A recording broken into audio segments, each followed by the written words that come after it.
Jake's hands trembled slightly as he practiced the Velinari courtship ritual for the 100th time that morning. The small device he had constructed lay before him on his workbench, its crystalline components arranged in a pattern that would create harmonic frequencies instead of the traditional light displays that Velinari suitors used to declare their intentions. He had spent 3 weeks learning everything he could about Velinari customs, studying their ancient texts and consulting with cultural experts through encrypted communications with Earth.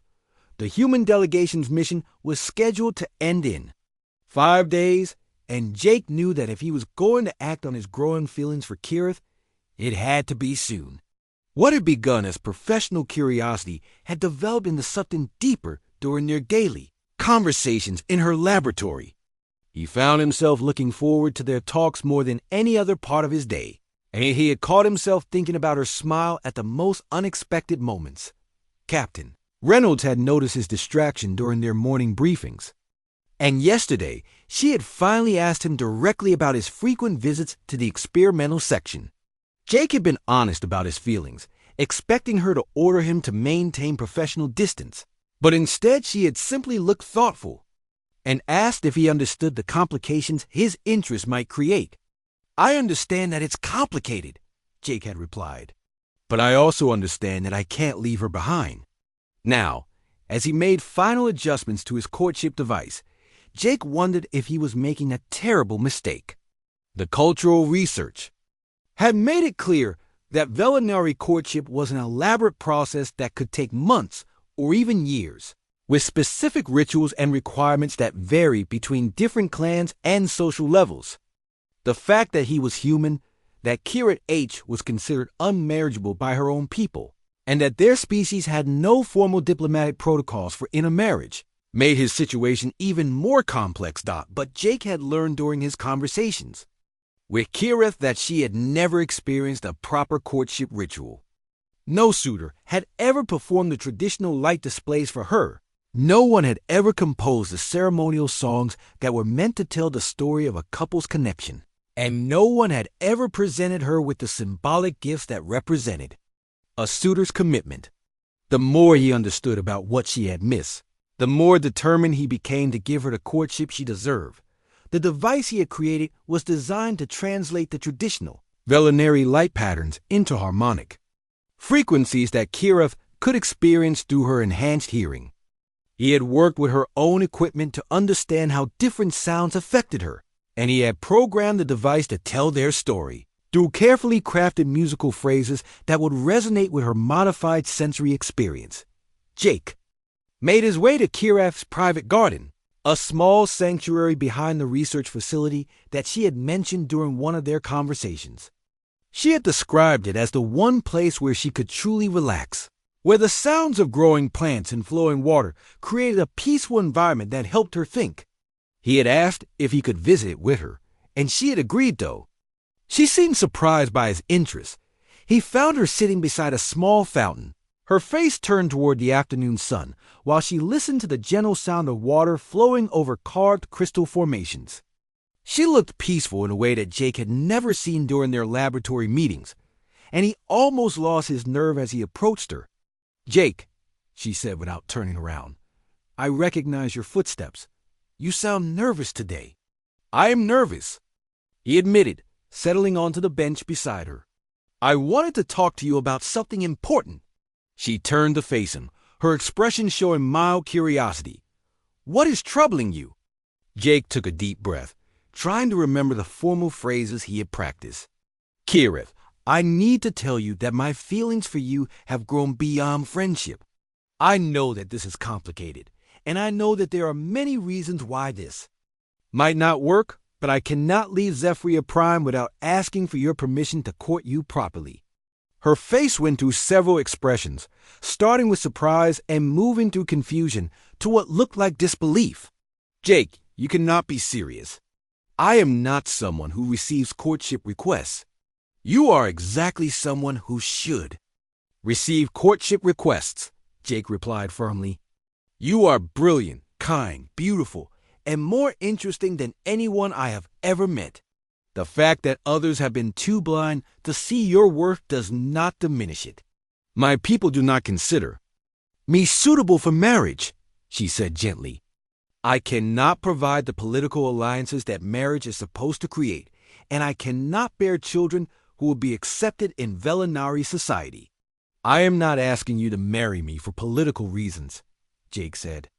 I am asking for the chance to court you because I care about you, because I admire you, and because I want to learn what it would be like to build a life with someone as remarkable as you. Kirith was quiet for a long moment, her fingers trailing in the fountain water, while she considered his words. Even if I wanted to accept your courtship, which I do not know if I do, there will be enormous obstacles. Your people and mine will both object, and there are no legal frameworks for such a union. We can work through the obstacles, Jake said. But first I need to know if you would want to try. I do not understand what you are asking, she replied. No one has ever courted me before. I do not know what I should want or how I should feel. Jake reached for the device he had constructed, his hand steadying as he focused on the task at hand. In Velinari tradition, a suitor begins courtship by presenting a display that tells the story of their connection. Since you cannot see traditional light patterns, I made something different. He activated the device, and the garden filled with a complex musical composition that began with the low, steady tones that represented crystal growth and gradually introduced higher frequencies that represented his arrival on Zephyria Prime. The melody told the story of their first meeting, their growing friendship, and his developing feelings for her, using harmonic patterns that were designed to resonate. With her enhanced hearing, Kirith's expression changed as she listened, her face showing wonder and then something that looked like joy. When the music ended, she was crying, tears streaming down her face as she reached toward the device with trembling hands. No one has ever made music for me before, she whispered. I could feel the story in the harmonics, the way the frequencies interacted and built upon each other. It was beautiful. You are beautiful, Jake said softly, and you deserve to have beautiful things created for you. She turned to face him fully, her sightless eyes somehow seeming to look directly into his. Jake, I do not know if I can be what you need. I have never learned how to be in a relationship, and I do not know what it means to love someone romantically. Then we can learn together, he replied. I have never courted someone from another species either, and I do not know what challenges we might face. But I know that I want to try, and I know that I would regret it forever if I left without asking. My father will be shocked, she said, though Jake thought he heard a hint of amusement in her voice. He has spent years trying to find someone willing to marry me, and now a human arrives and volunteers. Will you let me ask his permission? Jake asked. Will you let me court you properly according to Velinari customs? Kara H. reached for his hand, her fingers intertwining with his in a gesture that felt natural despite the differences in their anatomy. Yes, she said simply. Yes, I would like that very much. Jake found himself returning to Kira's laboratory the next morning, carrying a cup of coffee and a datapad filled with questions about her crystal cultivation methods. He had spent most of the previous evening thinking about their brief encounter, fascinated by the way she had adapted standard Velinari technology to work with her enhanced senses. When he asked Thawne for directions to the experimental section, the young Velinari's skin patterns had flickered with what Jake was learning to recognize as confusion. The human wishes to speak with Kirith again? Thawne had asked, his bioluminescent displays showing uncertainty. Most visitors find her methods difficult to understand. I find them brilliant, Jake had replied simply, and Thawne's patterns had shifted to something that looked like surprise. Kirith H. was already at work when Jake arrived, her fingers dancing across a modified control panel, while she listened to a complex series of tones that represented the status of various crystal growth chambers. She turned when she heard his footsteps, her head tilting slightly as she identified his particular walking rhythm. The human engineer returns, she said in her careful, measured voice. I did not expect to see you again so soon. Jake activated his personal translator, hoping it would work better for extended conversation than the bulky official devices they had used yesterday. I hope you don't mind the interruption. I wanted to learn more about your harmonic cultivation techniques. You are not interrupting, she replied, and Jake caught what sounded like genuine pleasure in her voice. Few people show interest in my work methods. She gestured to a chair beside her workstation, and Jake noticed that all of her furniture had been positioned to facilitate conversation without requiring visual cues. As he settled into the seat, he watched her work, impressed by the efficiency of her movements and the way she seemed to understand her equipment through touch and sound alone. How do you know when a crystal is ready for harvesting? Jake asked, genuinely curious about the process.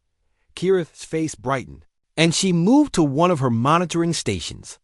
Listen, she said, adjusting a control that filled the air. With a low musical tone, each crystal produces its own harmonic signature as it grows. When the tone reaches a specific frequency and maintains that pitch for a full cycle, the crystal has achieved optimal density. Jake listened carefully, trying to pick out the subtle variations in the sound. I can hear the basic tone, but I think I'm missing the details you're detecting. Most Velinari cannot hear them either, she admitted. They rely on visual indicators that show the same information, but the sound tells the story first. She made another adjustment, and the tone shifted slightly. This crystal will be ready for harvest in approximately 6 hours. That's incredible, Jake said, meaning it. You're essentially listening to the crystals grow. In a way, yes, she replied, and Jake noticed that she seemed more relaxed than she had been during their first meeting.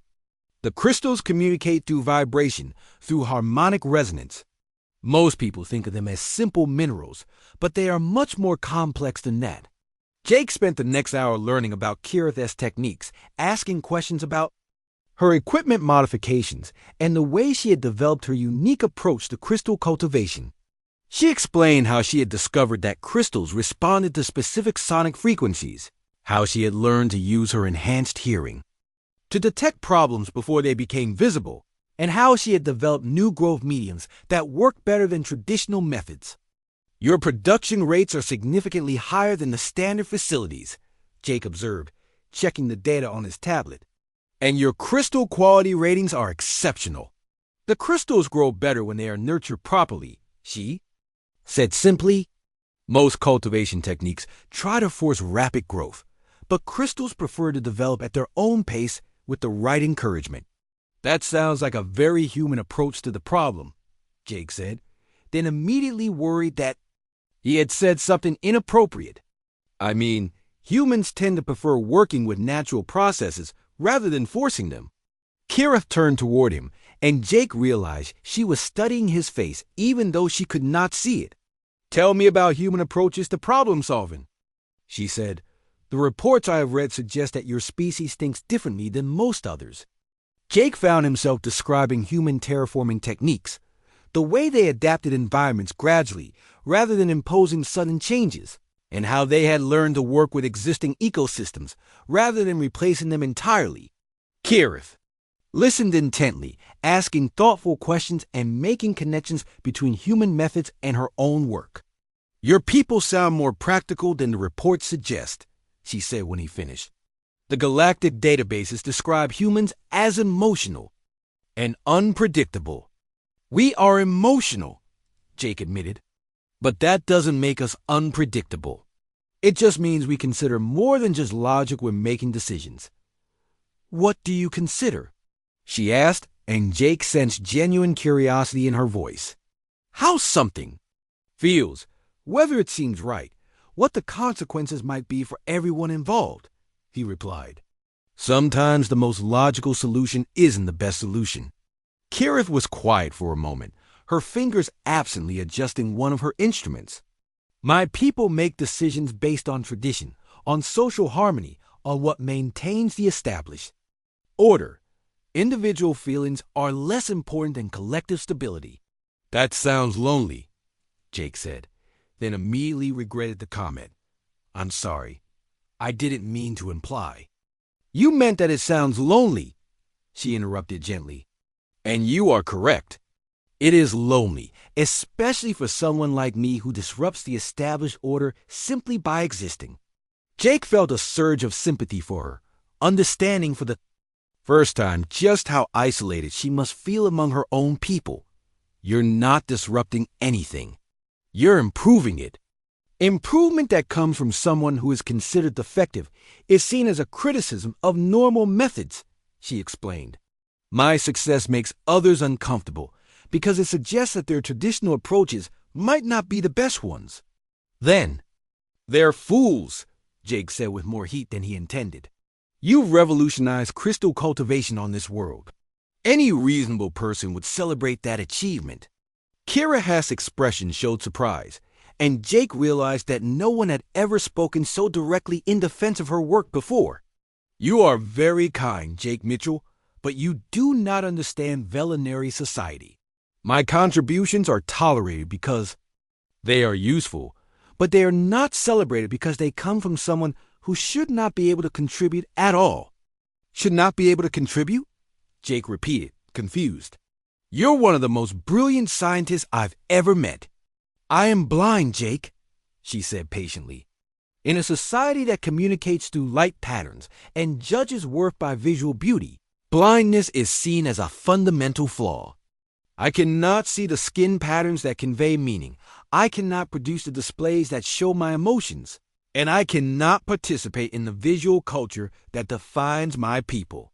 Jake found himself growing angry on her behalf, though he tried to keep his voice calm. But you've developed abilities that no one else has.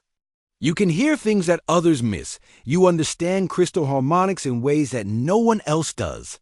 And you've created techniques that have improved life for everyone on this world. Yes, she agreed quietly, but I cannot glow. The simple statement hit Jake with unexpected force, and he began to understand just how profoundly different their perspectives were.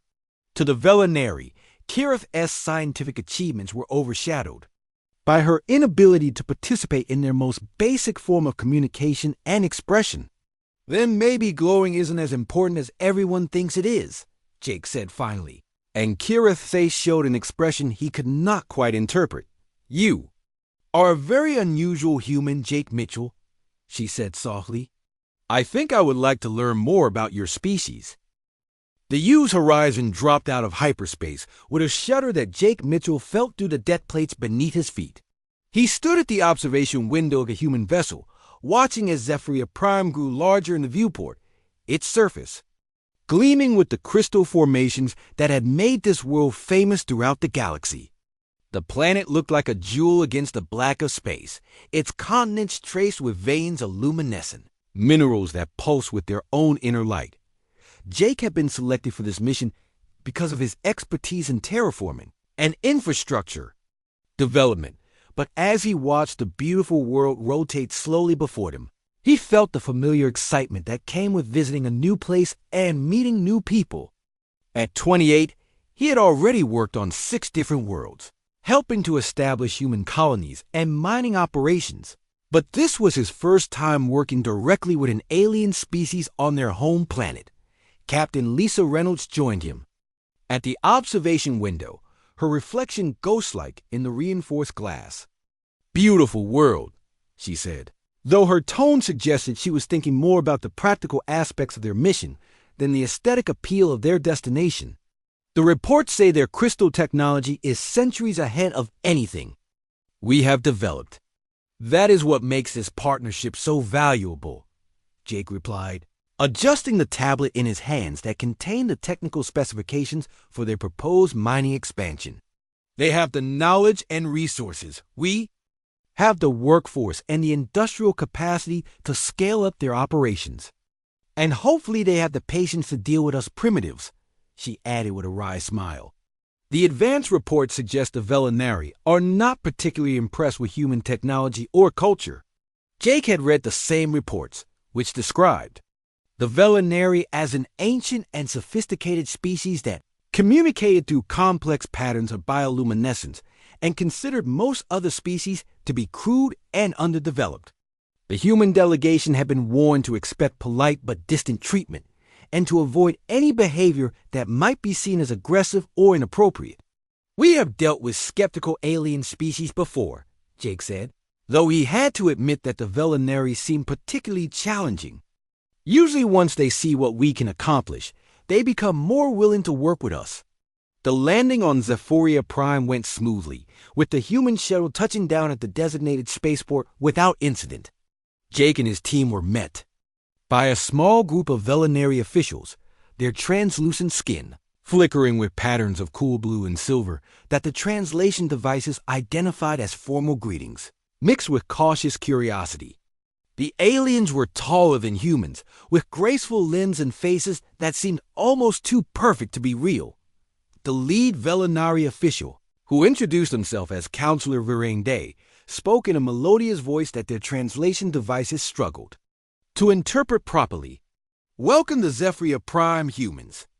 We trust your journey was acceptable and that you are prepared to begin your evaluation of our facilities." Jake stepped forward, offering the formal bow that the cultural briefings had suggested was appropriate.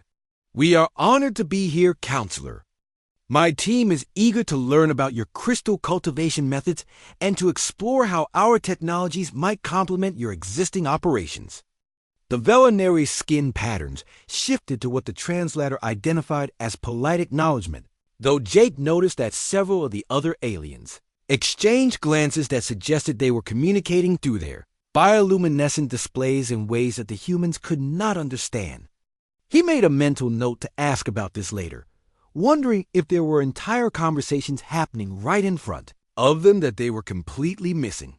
The tour of the crystal facilities began at the main processing center, where Jake and his team were shown the massive chambers where the Velinari grew their valuable crystals using techniques that combined advanced technology with what seemed almost like artistic intuition. The process was fascinating to watch, with technicians making subtle adjustments to growth parameters based on visual cues that the humans could barely perceive. "Your methods are remarkably sophisticated," Jake told their guide, a younger Velinari named Thawne, whose skin patterns seemed more animated than those of the older officials. "The precision you achieve in crystal formation is beyond anything we have seen before." "It is the result of millennia of development," Thawne replied, his patterns shifting to what Jake hoped was pride rather than condescension. "Each crystal must be nurtured individually, with constant attention to its harmonic resonance and growth environment." As they moved through the facility, Jake began to notice that there were areas where the normal hum of activity seemed quieter, where fewer Velinari were working, and where the equipment looked somehow different from the standard installations. When he asked about these sections, Thawne's skin patterns shifted to an uncomfortable flickering that the translator could not interpret. "Those are the experimental areas," he said finally. "They are managed by specialists who work with alternative techniques." "Alternative techniques?" Jake pressed, his curiosity piqued. "What kind of alternatives?" Before Thawne could answer, they were interrupted by a soft chime from one of the monitoring stations. A Velinari technician called out something in their native language, and Thawne's patterns immediately shifted to what looked like concern. "There is an issue with one of the growth chambers," he explained to the human delegation. "We should investigate." They followed him to a section of the facility that Jake had not seen before, where the lighting was different and the equipment seemed to have been modified in ways that were not immediately obvious. As they entered the area, Jake heard a voice speaking in careful, measured tones, describing technical problems and potential solutions in a way that suggested deep understanding of the crystal growth process. The voice belonged to a Velinari female who was working alone at a complex control station, her fingers moving across instruments with practiced precision. Jake noticed immediately that her skin was different from the other Velinari they had encountered, showing none of the shifting patterns that seemed to define her species. Instead, her translucent skin remained a steady gray color, smooth and unblemished but completely dark. "This is Kirith," Thawne said, his pattern showing what Jake was beginning to recognize as discomfort.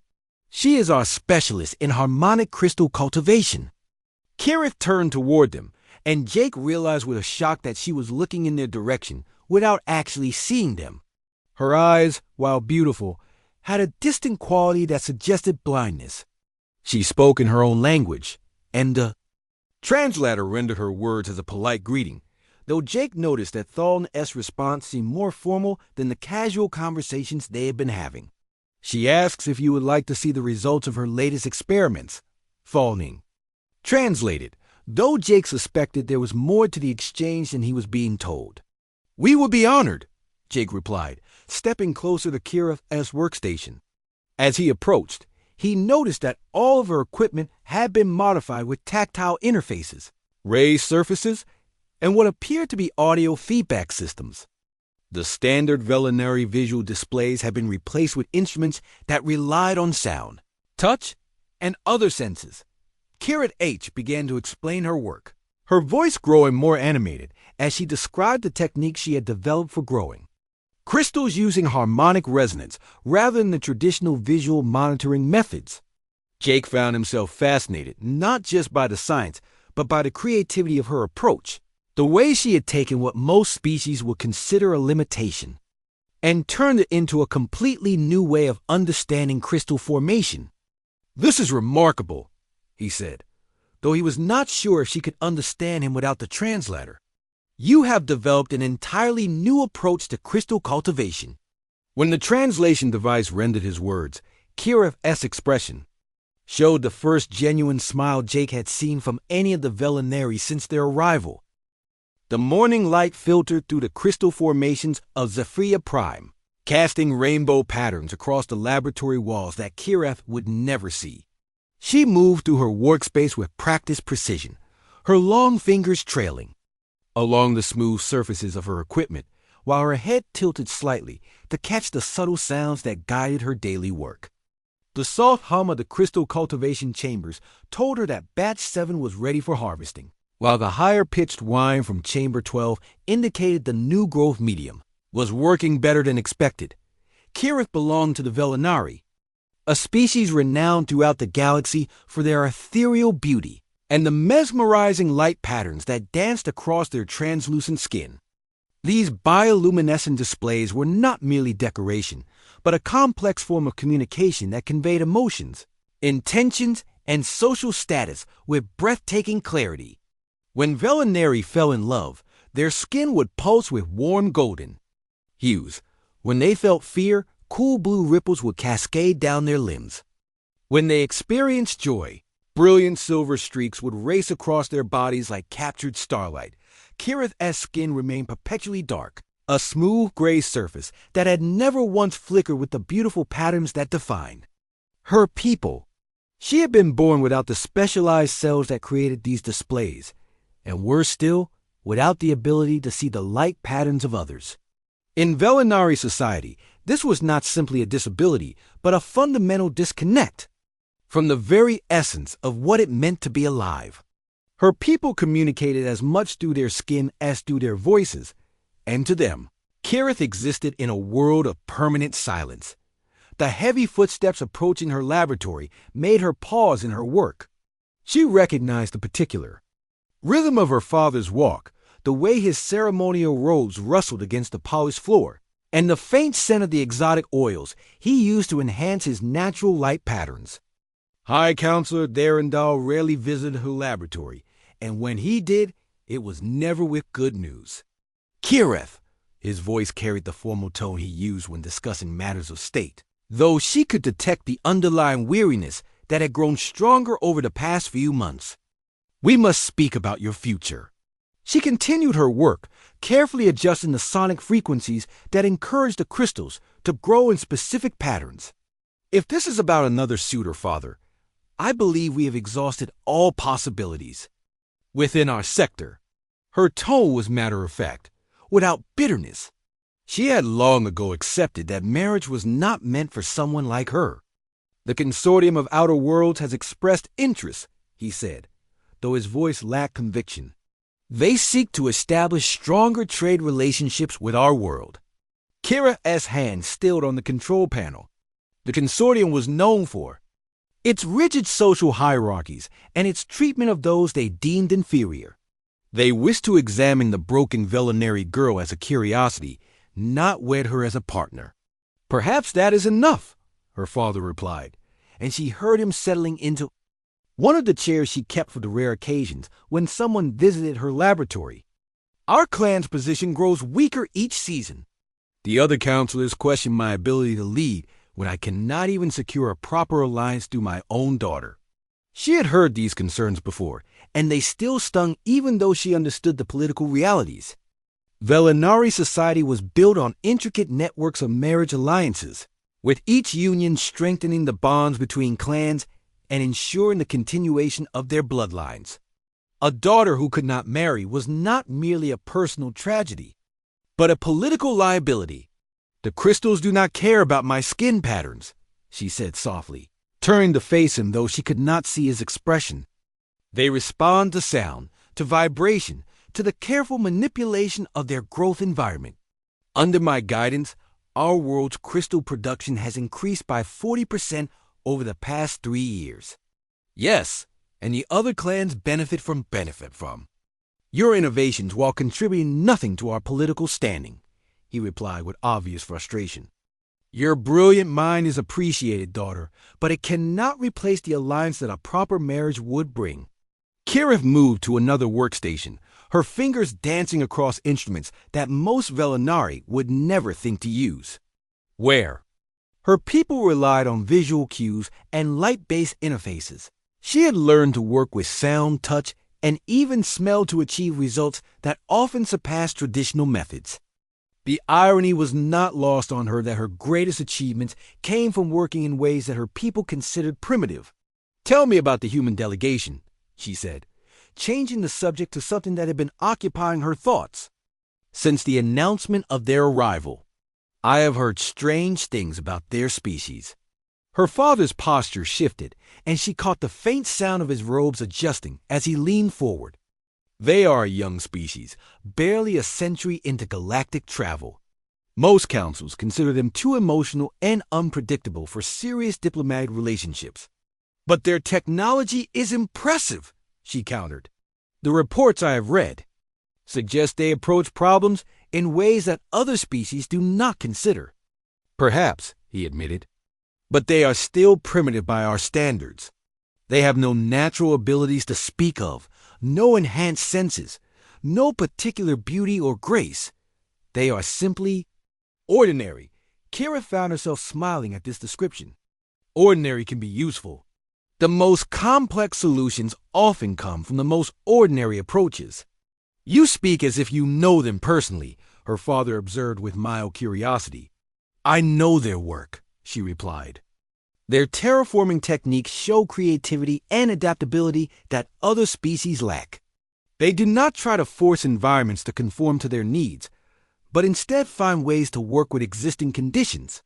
An interesting perspective, he said, though she could tell he was not particularly impressed, but hardly relevant to our current situation. The conversation was interrupted by a soft chime from one of her monitoring systems. Kirith moved to the alert panel, her fingers quickly, interpreting the readouts through a series of raised dots and textured surfaces she had added to the standard equipment. The crystals in Section 9 are showing unusual harmonic patterns, she announced. Something is interfering with their growth frequency. Her father rose from his chair, the rustle of his robes indicating his movement toward the door. I will leave you to your work. But please, consider the consortium's offer carefully. It may be our only option. After he left, Kirith remained at her workstation, her mind turning over the conversation. She had long ago accepted that her life would be spent in service to her people through her scientific work rather than through marriage and children. The knowledge that her father continued to suffer politically because of her condition was a constant weight on her conscience. But she could not force herself to accept a union that would treat her as little more than a diplomatic curiosity. Interference in Section 9 proved to be more complex than initially apparent. As she worked to identify the source, she found herself thinking about the arriving humans and their reputation for unconventional approaches to problem solving. Perhaps their visit would bring new perspectives to more than just mining operations. Afternoon passed quietly as she fine-tuned the crystal growth chambers, her enhanced hearing picking up subtle changes in the harmonic frequencies that would have been impossible for most Velinari to detect.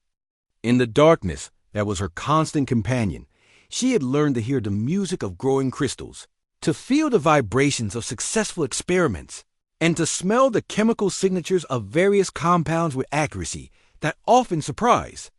Her colleagues thought as evening approached, she prepared to leave her laboratory, unaware that tomorrow would bring an encounter that would change not only her life, but the entire galaxy's understanding of what it meant to be perfect.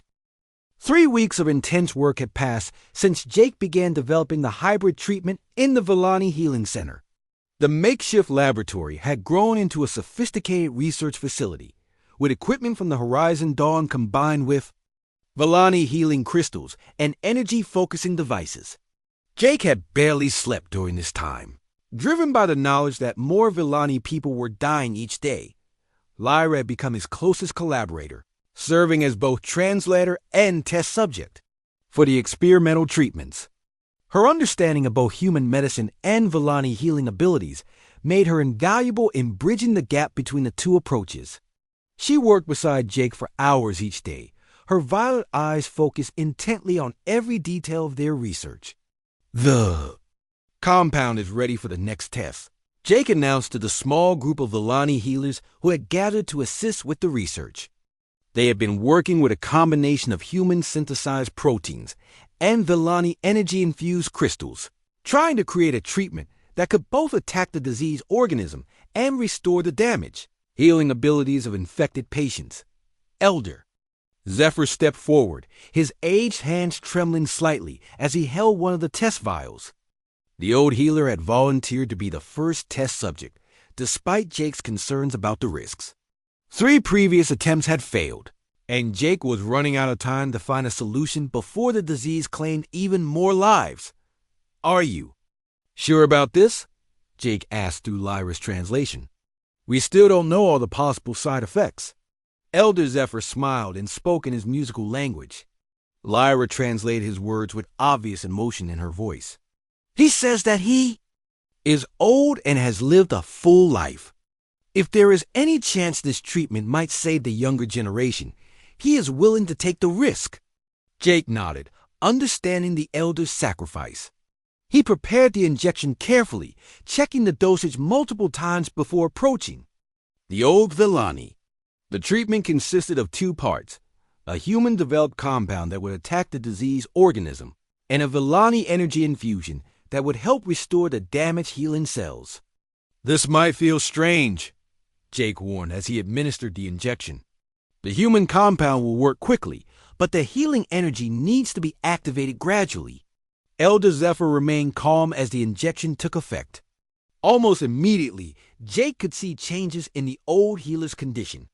His grayish skin began to regain some of its natural blue coloration, and his tremors seemed to lessen. The human compound was successfully attacking the diseased organism, just as Jake had hoped. "Now for the energy infusion," Jake said, turning to Lyra.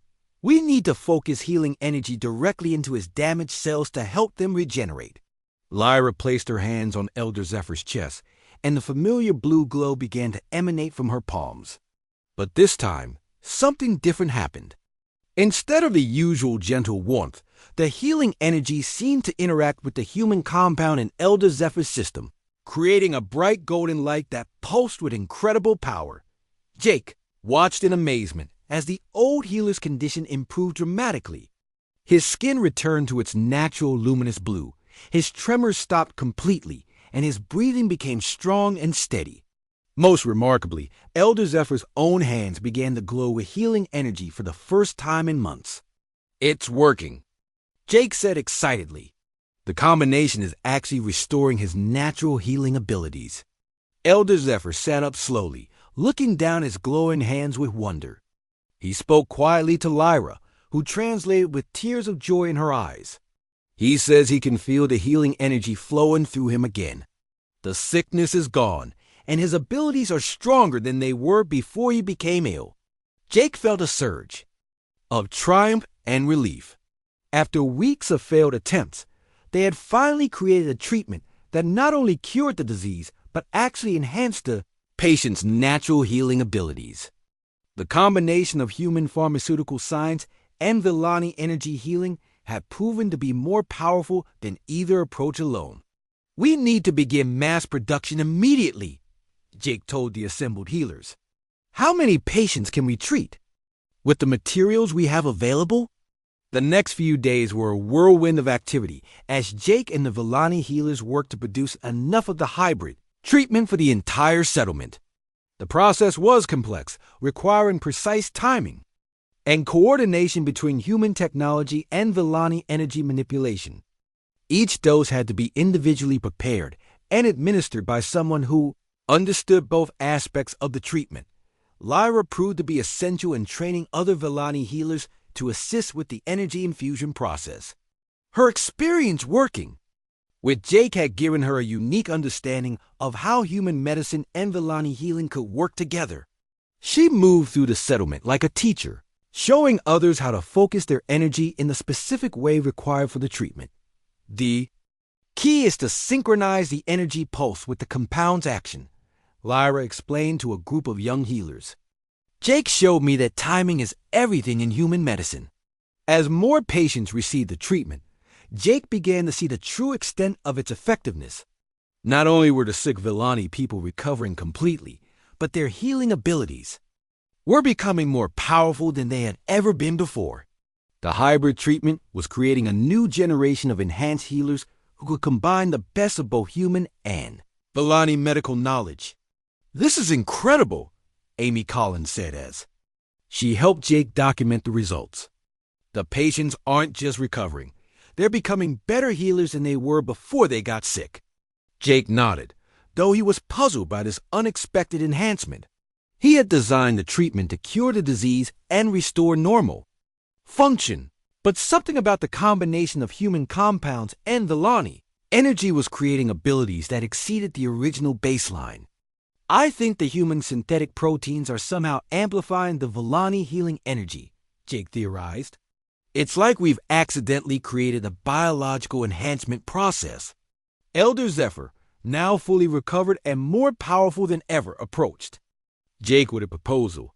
Through Lyra's translation, he explained that the Villani Council had decided to share their enhanced healing knowledge with humanity in gratitude for Jake's help. "He says that you have given our people a gift greater than life itself," Lyra translated. "You have not only saved us from extinction, but made us stronger than we ever were before. The Council wants to establish a permanent alliance between our peoples." Jake was moved by this generous offer. The potential for cooperation between human medical science and Villani healing abilities was enormous. Together, they could develop treatments for diseases that neither species could cure alone.